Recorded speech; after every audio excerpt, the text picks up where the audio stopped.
Hello student, today we are going to read grade 8 geography chapter 2nd. So let's start the rest of the topic. So first we can say natural vegetation and wildlife. Some school children were visited an exhibition on handcrafts. The articles in the exhibition were collected from different parts of the country. Mona picked up a bag and exclaimed, "This is a beautiful handbag." "Yes, it is made of from jute," the teacher said. "Do you see those baskets, lampshades, and chairs? Those are made of canes and bamboos. In the eastern and northeastern humid region of India, bamboo grows in plenty." Jessie was excited to see a silk scarf. "See this beautiful scarf," the teacher explained. "That silk is obtained from the silkworm that are bred on mulberry trees." The children understood that plants provide us with many different products that we use in our day to day life. So natural vegetation and wild life जो है, जिसमें ये story बताई है बच्चों की कि वो कुछ चीज़ें देखते हैं जो हैंडमेड्स है, डिफरेंट डिफरेंट वैरायटी। जैसे आपकी बात आ गई बैग की, जूट्स का जो बना हुआ बैग है, फिर बैम्बूज के कुछ चीज़ें बनी हुई है, फिर आगे सिल्क वॉर्म से स्कार्फ की बात आ गई है। तो सिल्क के प्रोडक्ट भी है जो मेलबरी ट्रीज के ऊपर रहते हैं, ब्रीडिंग करते हैं, एंड उस हमें उनसे क्या मिलता है, सिल्क मिलता है, सिल्क वॉर्म से। तो ये सारी चीज़ें जो है आपकी वो नेचुरली है, नेचुरल वेजिटेशन है आपकी जो ग्रो होती है, जिसको हम लोग यूज़ करते हैं। सिल्क वॉर्म आप पिक्चर में देख सकते हो। सिल्क वॉर्म का जो रेंगता हुआ कीड़ा है, जो सिल्क का जो वॉर्म है, वो अपनी जो थ्रेड वगैरह पीछे छोड़ता जाता है, लेयर बनाता जाता है, जिसकी वजह जिसको लेके बहुत टफ वर्क है, ऐसे इजीली कुछ नहीं बनता, इसीलिए ये कॉस्टली भी होता है। Next, we can read natural vegetation and wildlife exist only in the narrow zone of contact between lithosphere, hydrosphere and atmosphere, that is called a biosphere. ये आपने ऑलरेडी पढ़ा हुआ है। तीनों को मिलके जोन जो बनती है, नैरो जोन है बायोस्फीयर की, वो आपकी नेचुरल वेजिटेशन में ही आती है। In this biosphere living beings are interrelated and interdependent on each other for survival. This life supporting system is known as the ecosystem. ये एक दूसरे के ऊपर डिपेंड करते हैं, एक दूसरे के साथ रिलेट करते हैं, इसकी वजह से ये क्या है आपका ecosystem. Vegetation and wildlife are valuable sources. Plants provide us with the timber, give shelters to animals. Wild life and vegetative जो है आपकी वेजिटेशन जो है वो एक रिसोर्सेज है। प्लांट्स हमें क्या प्रोवाइड करते हैं, टिम्बर, शेल्टर भी देते हैं, एंड एनिमल्स प्रोड्यूस एनिमल्स के लिए शेल्टर देते हैं, और जो आपके प्रोड्यूस करते हैं ऑक्सीजन एंड ब्रीथ लेने के लिए प्लांट्स के द्वारा जो हमें ऑक्सीजन प्रोवाइड की जाती है। Protect soil so essential for growing crops, तो प्रोटेक्ट करते हैं सॉइल्स को, नेचुरल जो हमारी चीज़ें हैं सॉइल को प्रोटेक्ट करती हैं, एसेंशियल है हमारी ग्रो क्रॉप्स करने के लिए, हमें उनकी जो प्रोटेक्शन है वो बहुत जरूरी है। Act as shelter belt, help in storage of underground water, give us fruits, nuts, latex, turpentine, oil, gum, medicine plants and essential for our studies. तो ये सारी चीज़ें जो मिलके हमें नेचर के द्वारा, नेचुरली चीज़ें, प्लांट्स, एनिमल्स के द्वारा चीज़ें मिल रही हैं, वो हमारी ज़रूरतों को पूरा करती हैं। There are innumerable uses of plants and you can add some more.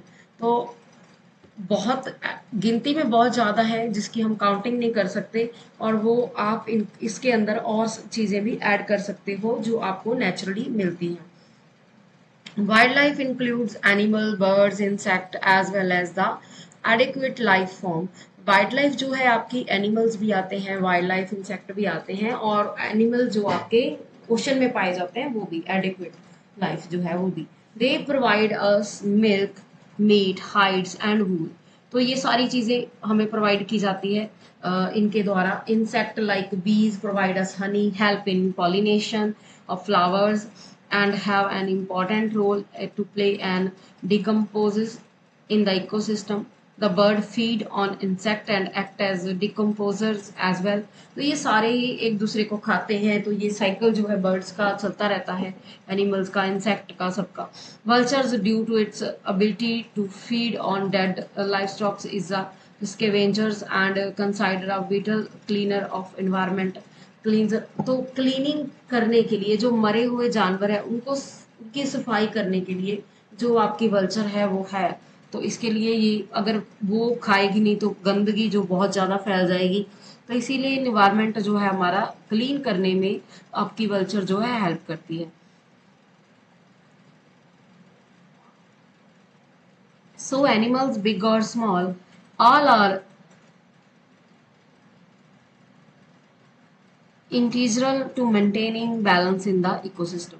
तो ये सारे के सारे जो एनिमल्स हैं, चाहे वो बिग हो चाहे स्मॉल हो, सभी अपना अपना काम करते हैं।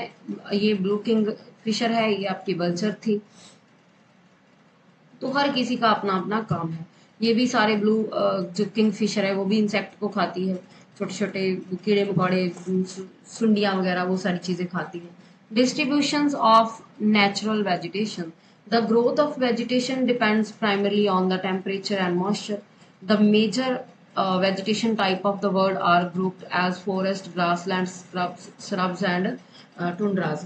तो देखो भाई, जो वेजिटेशन है वो आपके ग्रो एरिया, जो उसका क्लाइमेट है, उसके ऊपर टेम्परेचर है, वहाँ का मॉइस्चराइजर कैसा है, उसके ऊपर डिपेंड करती है। और टाइप्स ऑफ जो आपकी वेजिटेशन है, बहुत सारी टाइप्स ऑफ वेजिटेशन है, जैसे कि फॉरेस्ट में होती है, ग्रास लैंड्स होते हैं, स्क्रब्स भी होते हैं, हर्ब्स भी होते हैं, टुंड्रा वंस भी होते हैं। ये सारे अलग अलग होते हैं आपके। कुछ एरियाज में ज्यादा रेनफॉल होता है, बहुत संघने आपको ट्रीज मिलेंगे, कुछ एरियाज में बिल्कुल नहीं होती बारिश, तो आपको बिल्कुल नहीं मिलेगा। मिट्टी डिफरेंस होगी मिट्टी में, तो उसकी वजह से आपको डिफरेंस मिल जाएगा। In areas of heavy rainfall, huge trees may thrive. The forests are thus associated with areas having abundant water supply, as the amount of moisture decreasing the size of trees and their density reduces.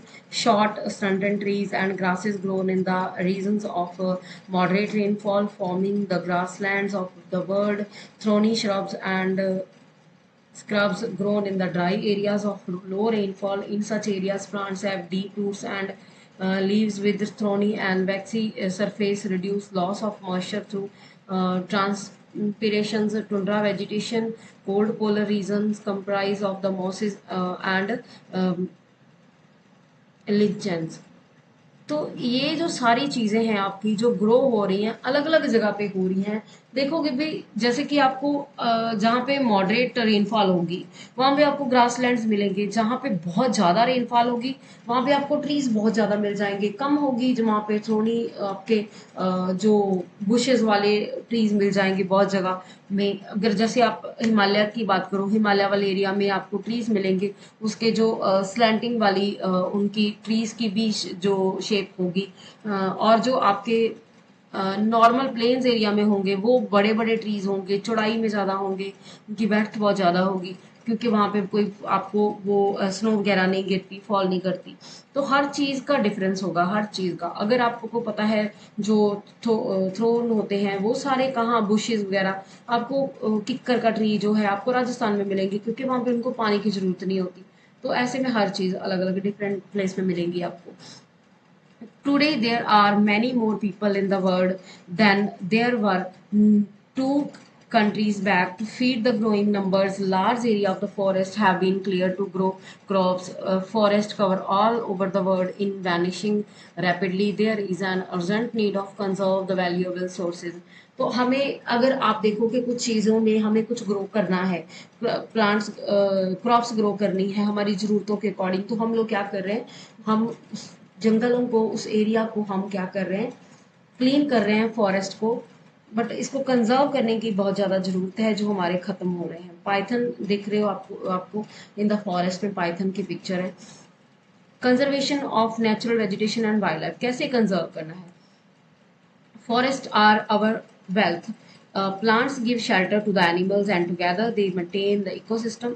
Changes of climate and human interference can cause the loss of natural habitats for the plants and animals. Many species have become vulnerable or endangered, and some are on the verge of extension, sorry, words of extension. तो क्या है आपका जो forest है, हमारी wealth है, हमारी property है, वो हमें शेल्टर देते हैं, एनिमल्स को शेल्टर देते हैं, मेंटेन करते हैं इकोसिस्टम को। तो चेंजेस आ रहे हैं जो आपके क्लाइमेट में, ह्यूमिडिटी आ रही है, सारी चीज़ें वो चेंज हो रही है बिकॉज ऑफ हमारे चेंजेस लेके आने की वजह से। जो बहुत सारी चीज़ें हैं, बहुत सारे एनिमल्स हैं, बहुत सारे ट्रीज हैं, उनकी प्रजातियां खत्म हो रही हैं, उनको कहते हैं एंडेंजर्ड, जो एंडेंजर्ड की कैटेगरी में आ रहे हैं। डिफोरेस्टेशन हो रहा है, सॉइल इरोशन है, कंस्ट्रक्शनल एक्टिविटीज है, फॉरेस्ट फायर्स है, tsunamis, landslides are some of the human and natural factors which accelerate the process of extinction of these resources. One of the major concerns is the poaching, which result is a sharp decline in the number of particular species, and the animals are poached for collections and illegal trade of hides, skin, nail, teeth, horns, as well as feathers. Some of these animals are tiger, lion, elephant, deer, black bug, crocodile, rhinoceros, snow leopard, orchid, and ostrich and peacock.